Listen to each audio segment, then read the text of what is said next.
Okay.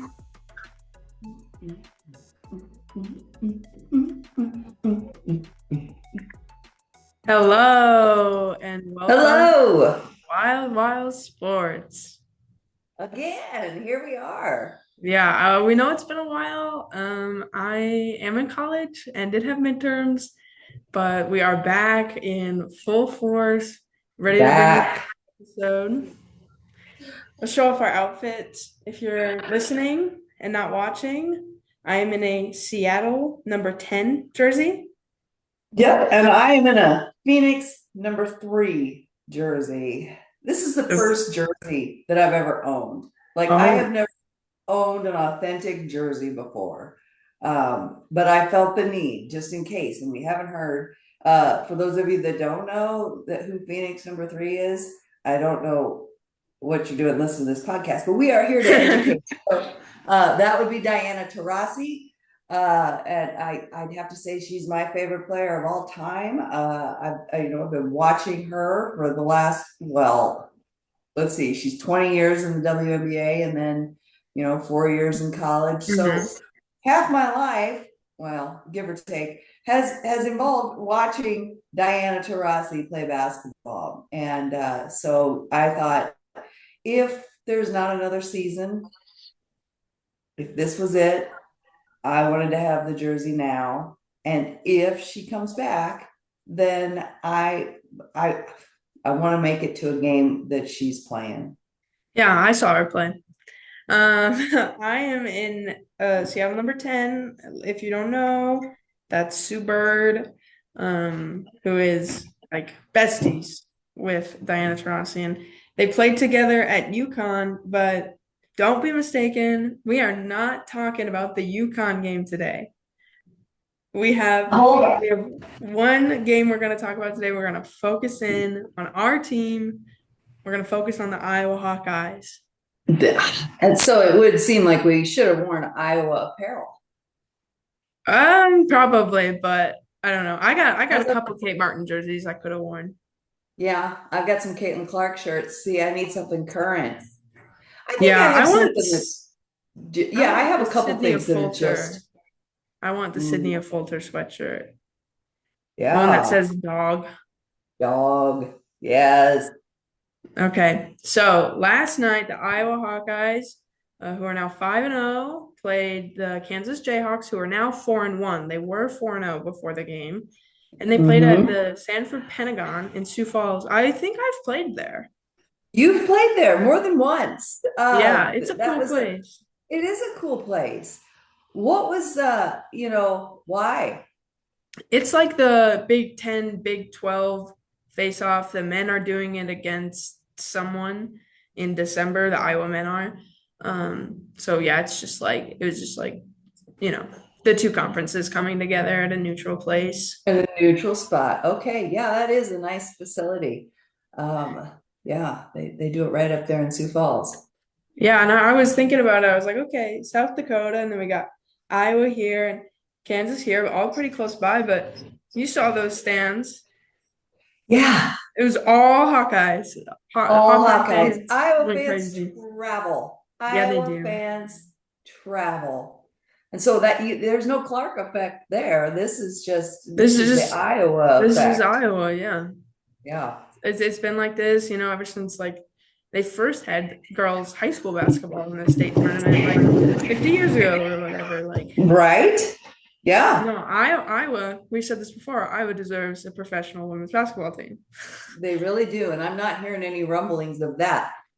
When I was in high school, I had a back injury and needed to be in a body cast for a little bit Hmm. of time. But I also had the opportunity. So the body cast, if you're not familiar, they don't treat stress fractures this way anymore, I don't believe. But the cast ran from right above my knee all the way up to right about my armpit. And then one leg was free, and the rest of it was just a cast. Like you break your arm, you get a cast. I had that around my body. That did not stop me. You might be wondering where you're going with this. That did not stop me from riding on my back because sitting in a car was not great. So it was like a, SUV type deal. I laid in the back, drove across Iowa, rode across Iowa, and then went to a game in Carver Arena, and it was packed then. So we're talking about Mhm. like 1988. That would have been I would imagine it was Vivian Stringer. Somebody will fact check me on the Yeah, podcast but I think there, that's but that's probably who it was. So this, my allegiance or fandom of Iowa basketball goes back. We've hmm talked about in previous podcasts. We know, my mom, she was all state in 1949 from a little tiny town in Northborough, Iowa. They didn't divide it up into classes back then. Oh So she was wow. just all state. Yeah. So I love Iowa. I love Iowa women's basketball. And I do want to see a WNBA team. Iowa deserves it. Yeah, absolutely. Okay, so into the game. If you didn't catch it, you should have. I really enjoyed it. It was a good game. They won. Iowa defeated Kansas 71 to 58. So Mhm. pretty good win. Iowa hasn't really had a super close game all year. They've all been pretty good wins. So Yeah. yeah. Well, they got a great start early on. I Yeah. think they started out to a big lead with an 18-4 or something like that. I mean, they Yeah, like they 20 were to 4 after the first 20 quarter. to 4. Okay, yeah. So they dominated early, but that wasn't the story for the whole game.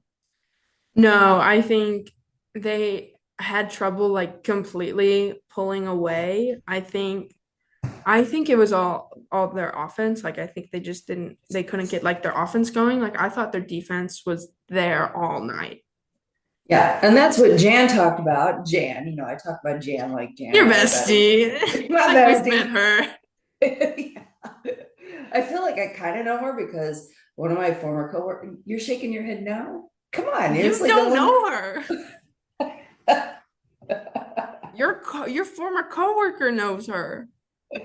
Yes, and Andrea's a dear friend and knows her. She's related to her. That's So right. I mean, come on. Yeah. So anyway, that's what Jan, I think she was really proud of their defense last night. hmm So and that offense will come Right. with time and as they gel with some new folks. So what are you thinking about Lucy Olson? Let's tell the Yeah. folks if they're not familiar with Lucy Olson, tell them a little bit about where she comes from or Right. background. So Lucy Olson is a transfer to Iowa this year. If you're watching Iowa this year and you don't recognize her, you're like, who's that? Is that a freshman? No, she's a senior, but she transferred from Villanova, entered the transfer portal after last season, and Iowa, that was a big grab. And I think, um, when she committed to Iowa, it was Lisa Bluter was still the head coach, but everyone who was committed to Iowa stayed after Lisa Yeah. Bluter left, which I think is huge. So she decided to come to Iowa. She had a really good season last year at Villanova. I think she was third in the country in scoring behind Caitlin Clark and Juju Watkins. So yeah, very good score. I think everyone's saying like, oh, the new Caitlin Clark. No, Lucy Olson is Lucy Olson. Like their Yeah. games are very different. Lucy Olson has a great mid-range game. Like she is her own player, and I think she is like a fantastic addition to the Hawkeyes. Maybe the best grab out of the portal in the country, I think. I think you make great points for sure. And I love that you brought up the Caitlin Clark comparison. She does not shy away from that though. You know, I I heard her respond to some commentator that was talking to her about folks are talking about can you fill the shoes of Caitlin Clark, and she didn't like fawn and say oh no there's only one Caitlin Clark. She was just like that is so cool to be in the same conversation, and yeah I'm here for it. No, those weren't her exact words, but you Mhm. could tell that confidence and that like thank you and I'm Lucy. Yeah, I Pretty think cool. I noticed like a lot at the end of the shot clock, like a lot of times she was the one taking that shot, and I never was like, ooh, like I feel like at least I as a fan do, and I'm sure that the coaching staff and the other players do. Like whenever she has the ball, I have a lot of confidence in whatever shot she's taking. Yeah, let's look at her stats. I've got the stats pulled up from last night. So she was 5 for 11 from the field, 3 for 5 from 3 point, and then three Nice. for four from the free throw line. Had some rebounds, just a few. So total points 16. So it was Lucy and Hannah Stolke both with 16 to lead Iowa. What do you how are you thinking about what's Hannah? Um, talk about Hannah. Yeah. So obviously Hannah Stolke is like, a returning starter. And one of the only one, I mean, I guess it depends on if you count Sydney and Folger because she only started at the end of the season, but she is a returning starter. She what's been what I wasn't expecting was they kind of, they pushed her out kind of to a four and they put Addison O'Grady at the five and Hannah Stolke mostly played the five last season. And I think it's great. I wasn't really expecting it, but you think about like what is Hannah Stolke known for? Her speed.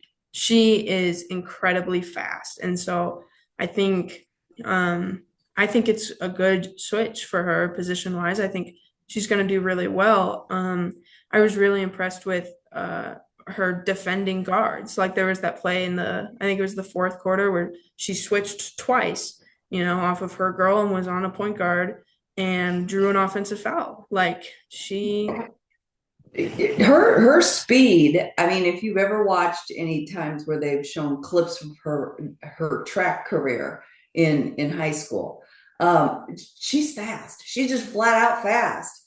And I don't think there's anybody on the floor that is as fast as she is. And you Mhm. don't see that with the four or the five. I mean, you don't see one, twos, and threes being that fast. So Right.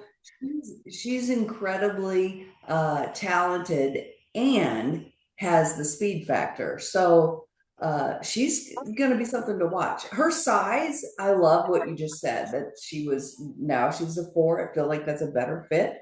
Yeah, But she's got kind of that Asia Wilson thing going on where eventually, she keeps working on it. She can play anywhere. She, absolutely. yeah. Yeah, I think, obviously like Jan Jensen is like the post coach, like she had Monica Cesano and like all these players who play like it's very like effective and very good at it, but it is a very traditional like back to the basket, no Mhm. dribbles. Monica Cesano like never dribbled, find a way to score in the low post. And I think Hannah Stokey, facing the basket can get by a lot of people, can go to the rim. Like, I think not playing back to the basket all the time is going to be very good for her. I think that when you teach those traditional post moves, that back to the basket and feel the defense, feel where your opening is and are able to, use ball fakes, use body fakes, use your body to protect the ball, that translates. So, Yeah, absolutely. that translates into, facing the basket. uh, you're doing the same thing. It's just you practiced and practice and practice on reading the defense and using your body to protect the ball. You are in a great spot to be a good basketball player. I feel like every player should learn those post moves because it's pure basketball and it Yeah. makes you use your body to protect the ball. And she doesn't. I mean, Jan Jensen is coaching that and has been coaching that, for however many years she's been at Iowa, and it's gets results. And maybe it's old school, but it's working. So Yeah. yeah, back to basics. Yes. Yeah. Um, yeah, I really like what they've done with Hannah Stolke and Lucy Olson. Let's see.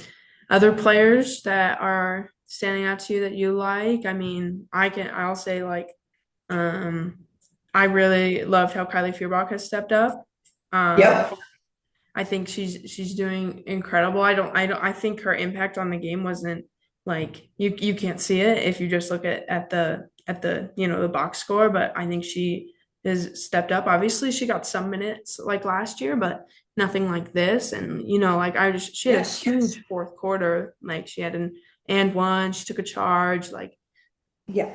just putting it all She out there. she is impressive, and that is, she got a lot of minutes last night, Yeah. almost 27 minutes on the floor. And like you say, it doesn't show up in the stat sheet, except she got 4 rebounds, but those intangibles are so important, and that's what wins games. That's the Kate Martin effect.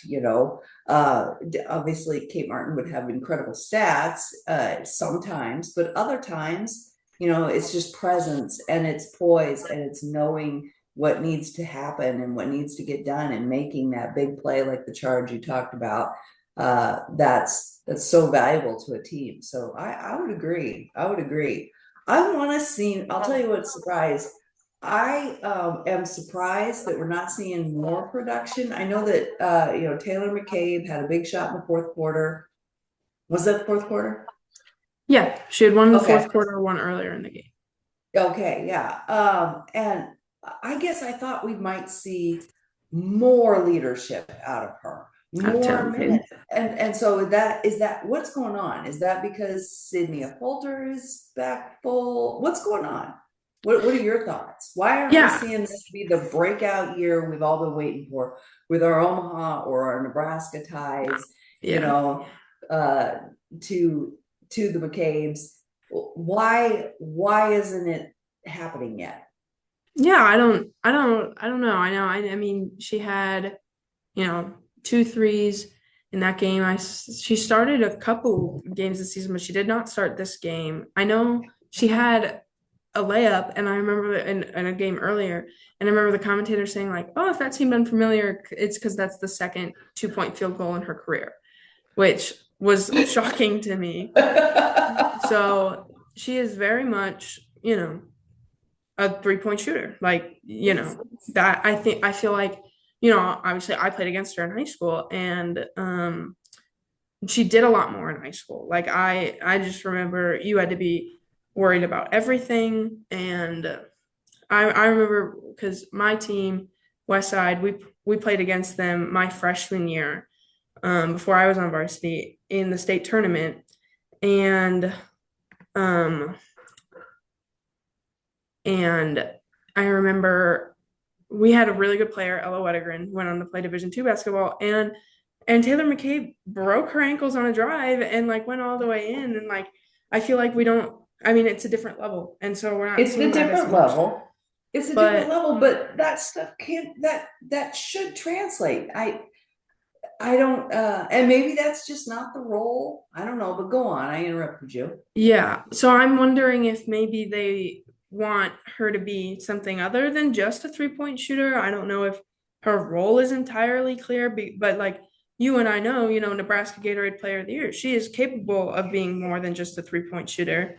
I don't know if that's like she's being like, I don't know, like kind of put into that role, or maybe she's like self-electing to that role of only taking threes.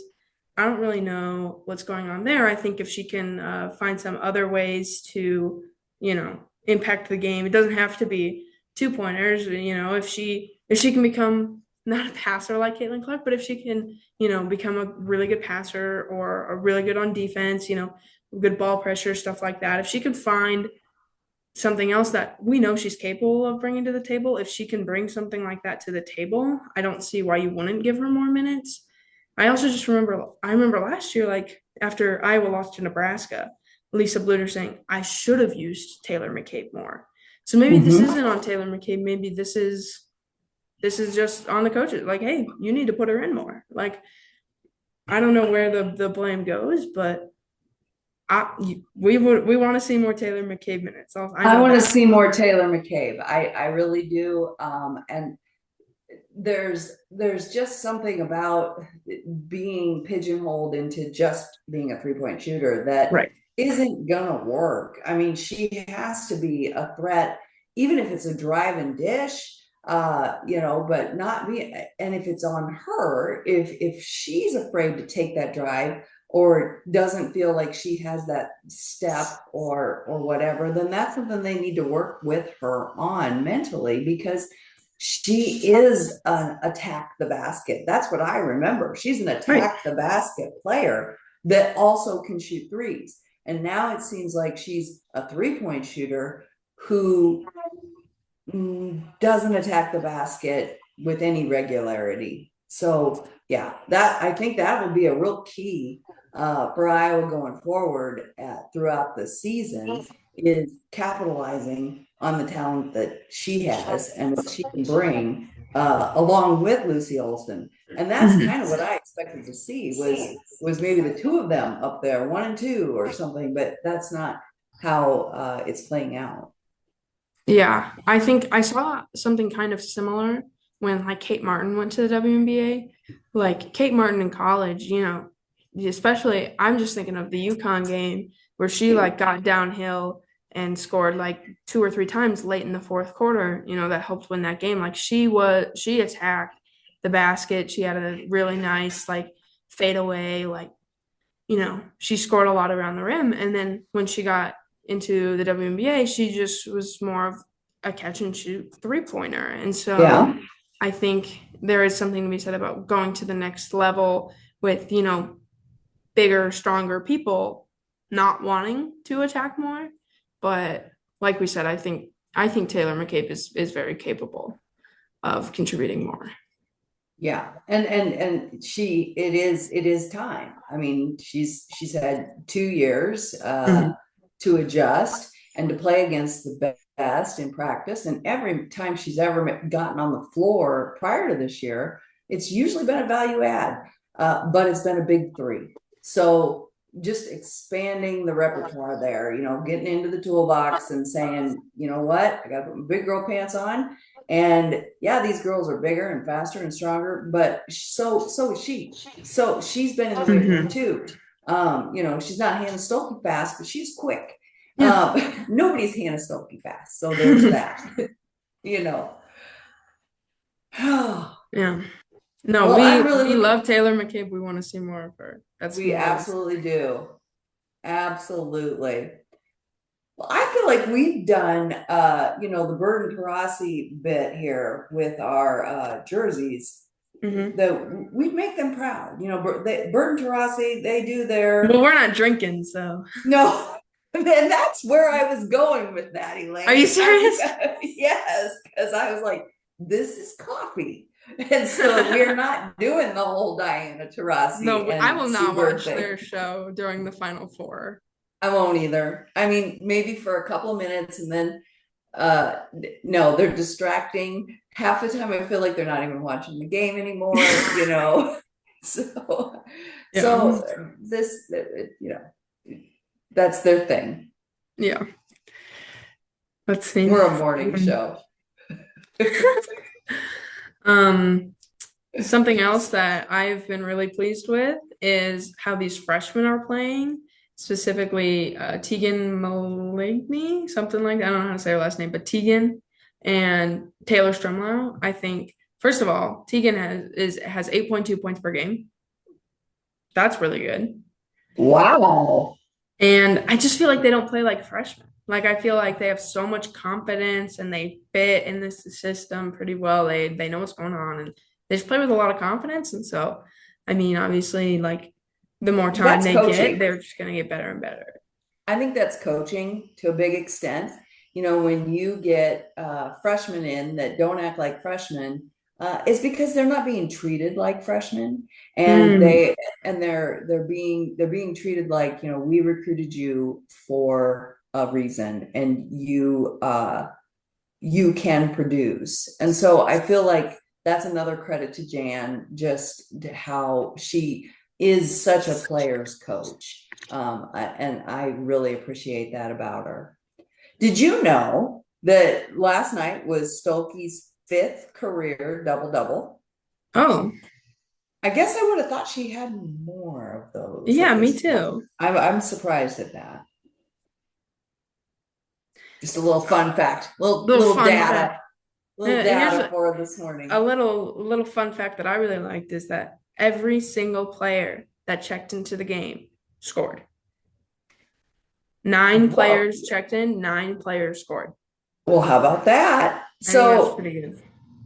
they have the fourth best nationally record.